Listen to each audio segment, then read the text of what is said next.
But we had hoped. They watched him on the cross, heard the people mock him, saved others, save yourself. They silently prayed, yes, save yourself. Come on, call for a legion of angels. Come down from that stupid cross. Show them your power. But instead, they heard his final cry, saw him bow his head, breathe his last. We had hoped. Would you write, the flame died out? We had hoped. See, hope is one of the most blessed abilities God's given us. He knew at times that life would be terribly hard. So he gave us the capacity to hope. Things get bad, we hope they get better. Droughts, we hope for rain. Snowstorm, we hope for sunshine again. Sick, we hope we'll soon feel better. Severe accident, we hope for survivors. Hope is that capacity that enables us to take the next step and go the distance, to keep on trying. So, how tragic when a person becomes hopeless.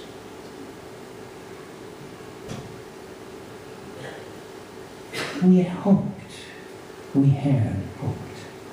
These men had lost all hope the day Jesus died. Now, some of you here today are maybe like these two. Maybe you're in their shoes. At one time you believed in God. Maybe you believed in Jesus too. But when he didn't do what you expected him to, you lost hope. Perhaps it was during a crisis in your life. Your marriage was about to end. You prayed, save it. But it still ended. Or maybe you thought that being a Christian would mean health and wealth, an end to all those problems. But it didn't happen like that, like the preacher on TV said it would. So you lost your hope. Listen. Listen. The reason for coming to Jesus isn't so that our marriages can be saved, or we can become rich, or healthy, or any other reason, although he may well do those things for us. The reason for coming to Jesus is because we've let down him, ourselves, and others over and over and over. The Bible calls it sin. And that we are desperate for forgiveness. Why has their fire gone out? They wanted more from God than that. Having their sins forgiven, getting a new life, wasn't enough. What do they need? Jesus says to them, how foolish you are, and how slow to believe all that the prophets had spoken. It is in the book. But you just focused on the easy part. The book says that the Christ had to die. The Christ had to die. He had to pay for everything. He had to pay for everybody's sins. And he himself, he said it over and over. But you never heard that. Another thing you never heard was that in 3 days he'd resurrect from the dead. Here it is, the third day, and you should have been out there looking for him like those women. And then for the next 2 hours, he gives them the greatest Bible study ever, going through the entire Old Testament and showing them that the whole Bible is all about Jesus. As they approach the village after the study, Jesus continues on as if he were going further. They urge him strongly, though, stay with us. Of all the places Jesus could have been, and all the people Jesus could have been with, this afternoon, he goes after these 2 flamed out disciples. And after hanging around with him all afternoon, they remember what it was like to walk with the Lord. They remember it. We have people in the church who've gone away and come back. And you know what they said? Oh, things were so good when I was with the Lord that I even dream about the church. while I was gone.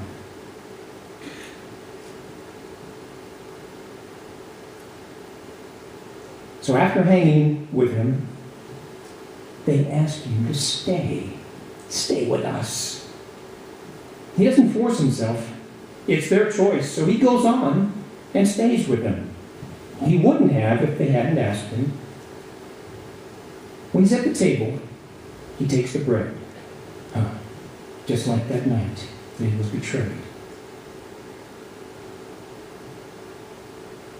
And they recognize him. Then he disappears from their sight, although he's still there in spirit. They get up, they return at once to Jerusalem, and they tell the 11 and those with them what's happened. And their fire is back. Their fire is back. Even though they weren't getting all that they wanted, there were still going to be mortuaries, there would still be hospitals, there would still be food banks. Jesus would not be ruling in place of the Romans. He would not take over the world physically, but their fire was back on. What did they needed? They needed to hang around Jesus and to understand what he had done for them. Is it possible to restart the fire? Of course it is. Of course it is.